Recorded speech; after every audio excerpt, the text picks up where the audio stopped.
हम सब जानते हैं कि भारत की आबादी बहुत बड़ी है ना? पर क्या ये हमेशा से ऐसा था? आज हम इसी गहरी ऐतिहासिक पहेली को सुलझाने की कोशिश करेंगे, जिसकी जड़ें भारत के भूगोल में छिपी हैं। तो चलिए इसमें और गहराई से उतरते हैं। चलिए सबसे पहले उस सवाल पर आते हैं जिसने इतिहासकारों और भूगोल वेत्ताओं को सदियों तक उलझाए रखा। ये सवाल हमें सीधे भारत के अतीत के दिल में ले जाएगा। सवाल तो बड़ा सीधा सा है, आखिर भारत में हमेशा से इतनी बड़ी आबादी क्यों रही है? और इसका जवाब किसी एक घटना में नहीं, बल्कि यहाँ की जमीन, नदियों और पहाड़ों के एक अनोखे ताने बाने में छिपा है।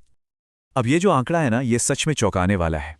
सोचिए जरा, आज से कोई 2000 साल पहले दुनिया का हर तीसरा इंसान भारतीय उपमहाद्वीप में रहता था। ये सिर्फ एक नंबर नहीं है, ये इस बात का ठोस सबूत है कि भारत का जनसांख्यिकीय प्रभाव कितना पुराना और कितना ज्यादा रहा है। तो फिर इस पहेली का जवाब क्या है? जवाब है एक बहुत ही शक्तिशाली भौगोलिक इंजन जो हजारों सालों से इस जमीन का पोषण कर रहा है। और इस इंजन का सबसे जरूरी हिस्सा वो है सिंधु गंगा का मैदान।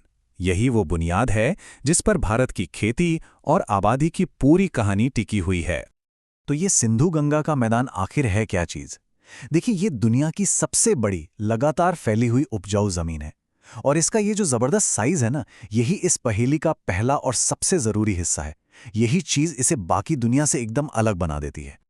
अच्छा, अगर सिंधु गंगा का मैदान इंजन है, तो जाहिर है इसे चलाने के लिए कोई पावर सोर्स भी चाहिए होगा, है ना? तो वो पावर कहाँ से आती है? जवाब है उत्तर में खड़ी वो विशाल पर्वत श्रृंखला हिमालय। हिमालय इस भौगोलिक इंजन को 3 अलग-अलग जबरदस्त तरीकों से पावर देता है। पहला, इसकी जो बर्फ पिघलती है उससे हमारी नदियों को साल भर पानी मिलता रहता है। दूसरा, ये मॉनसून की हवाओं के लिए एक दीवार जैसा काम करता है, जिससे पूरे मैदान में झमाझम बारिश होती है। और तीसरा, ये हमें मध्य एशिया से आने वाली बर्फीली सूखी हवाओं से बचाता है, एक ढाल की तरह। इसी वजह से यहाँ खेती बाड़ी साल भर आराम से हो पाती है।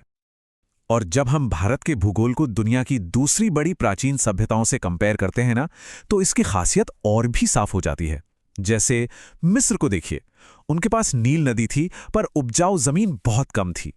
चीन का मैदान तो बड़ा था, लेकिन पानी के सोर्सेज उतने रिलायबल नहीं थे।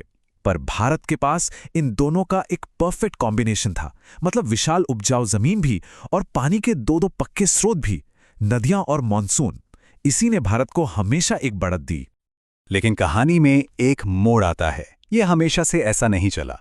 चलिए अब इतिहास के उस दौर में चलते हैं जब यह शक्तिशाली इंजन एक तरह से फेल होता हुआ दिखाई दिया। जरा इस टाइमलाइन पर नजर डालिए। सदियों तक भारत की आबादी लगातार बढ़ रही थी, पर फिर ब्रिटिश राज के दौरान इसमें एक अजीब सा ठहराव आ गया। ये एक विसंगति है, एक गड़बड़ी है, जो एक नया सवाल खड़ा करती है। आखिर उस दौरान ऐसा क्या बदला था? और इसका जवाब सच में हैरान कर देने वाला है। जनसंख्या में उस ठहराव की वजह कोई कुदरती आफत नहीं, बल्कि इंसानी नीतियां थीं। ब्रिटिश राज में 25 से भी ज्यादा बड़े अकाल पड़े, और ये सीधे सीधे उनकी शोषणकारी आर्थिक नीतियों का नतीजा थे। जैसे किसानों को खाने की फसलों की जगह नकदी फसलें, मतलब कैश क्रॉप्स उगाने पर मजबूर करना। इन नीतियों ने सच में करोड़ों जानें ले लीं। तो ये तो हुई अतीत की बात। अब आते हैं आज पर और भविष्य पर, जहां एक बिल्कुल नई और बड़ी चुनौती हमारे सामने खड़ी है। लेकिन उस खतरे पर आने से पहले एक बात जाननी जरूरी है। आज के समय में भारत की जनसंख्या वृद्धि कुदरती तौर पर धीमी हो रही है। हमारी जो कुल प्रजनन दर है वो प्रतिस्थापन स्तर से भी नीचे चली गई है। इसका सीधा सा मतलब ये है कि अब परिवार औसतन उतने ही बच्चे पैदा कर रहे हैं जितने उनकी जगह लेने के लिए जरूरी हैं। तो जनसंख्या अब अपने आप स्थिर हो रही है। पर असली चिंता की बात अब शुरू होती है। वो भौगोलिक इंजन, वो बुनियाद जिसने सदियों तक भारत को ताकत दी, अब वो खुद ही लड़खड़ा रहा है। और वजह है जलवायु परिवर्तन। और ये संकट एक नहीं, बल्कि कई मोर्चों पर बढ़ रहा है। हिमालय के ग्लेशियर, जो हमारी नदियों का जीवन स्रोत हैं, वो तेजी से पिघल रहे हैं। हमारी नदियां सूख रही हैं, प्रदूषित हो रही हैं। मॉनसून का पैटर्न, जिस पर हमारी पूरी खेती टिकी है, वो एकदम अप्रत्याशित हो गया है। और तो और जमीन के नीचे का पानी, वो भी खतरनाक तेजी से खत्म हो रहा है। ये सारी चीजें आपस में जुड़ी हुई हैं और मिलकर एक बहुत बड़े संकट को जन्म दे रही हैं। और ये जो बात है ना, ये इस पूरी स्थिति की गंभीरता को एक लाइन में बता देती है। किस्मत का पहिया घूम सकता है। जो भौगोलिक वरदान हजारों सालों तक एक उपमहाद्वीप का सहारा बना, वही अब हमारा अभिशाप बन सकता है। तो आखिर में सवाल यही बचता है कि अगर वो इंजन जिसने एक पूरे उपमहाद्वीप को हजारों साल तक पाला पोसा, अगर वही फेल हो जाए तो फिर आगे क्या होगा? ये सिर्फ इतिहास का एक किस्सा नहीं है, ये हमारे आने वाले कल के लिए एक बहुत बड़ी चेतावनी है।